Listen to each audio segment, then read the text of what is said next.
After the release of Braum, League of Legends has 119 champions that you can play. So there's no surprise that there are some characters that are played constantly and others that don't see the sun too often. Yes, patches, buffs, nerfs, and pro players do influence which characters are played, but there are clearly the favorites and there are clearly the untouchables. This show means to highlight underused champions to figure out why they're out of favor and how to properly use them.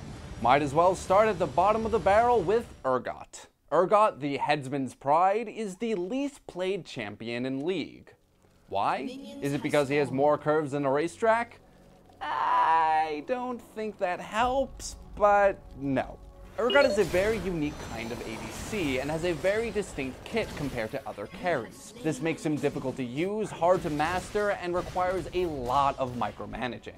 His main damage dealing attack is his Q, Acid Hunter, which has a 2-second cooldown and can lock on targets that are affected by your E, Noxian Corrosive Charge.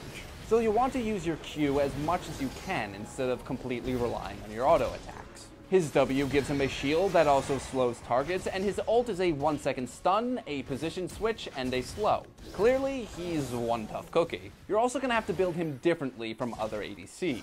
IE, BT, and Rune King are not viable on him. You will actually want to rush tier. Your main damage is your Q, and you will be spamming it a lot. So buy a tier and then immediately build it into a Manamune. You'll have it fully stacked in no time. Also, pick up a Brutalizer for some cheap damage and some nice armor pen.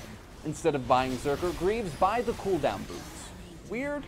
Yes, but it works well with Urgot. Remember, Q is your moneymaker, so the more you can cast it, the more stacks you get. The more stacks you get on your Manamune, the more damage you do. The more damage you do, well, you get the picture. Frozen Heart gives you a good chunk of armor and more mana. Turn that Brutalizer into a Black Cleaver, snag a Maw of Malmortis and a Guardian Angel, and you're set. For runes, use Armor Pen Marks and Quints with Armor Seals and Magic Resist Glyphs. Masteries are pretty much the norm, but I recommend taking Sorcery over Fury in the offensive trade. As you can see, Urgot is a rock compared to the other ADCs. And since he's a very underplayed champ, you can use that to your advantage. Many players won't know how to counter Urgot, and they'll be quite surprised when they can't immediately kill you. Farm as fast as you can until level 3. Once you have your 3 abilities, start harassing. If you land your E on the enemy ADC, start spamming your Q. They're going to have to leave lane if they want to avoid taking some major damage. Just be careful with your pushing. Pre-6 Urgot doesn't really have an escape. Instead of trying to completely dominate your lane, just harass the enemy duo and deny them CS. Urgot is beefier than most ADCs, and you should use that weight to your advantage.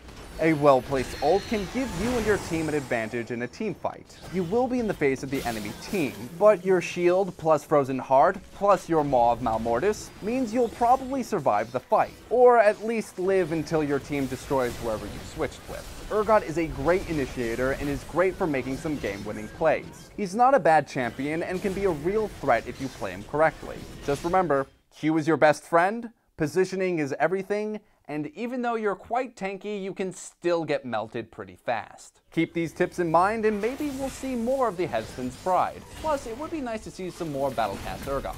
Are there any champions you think that deserve some love? Let us know in the comments below. And for more tips, tricks, and strategy guides, be sure to head over to primagames.com.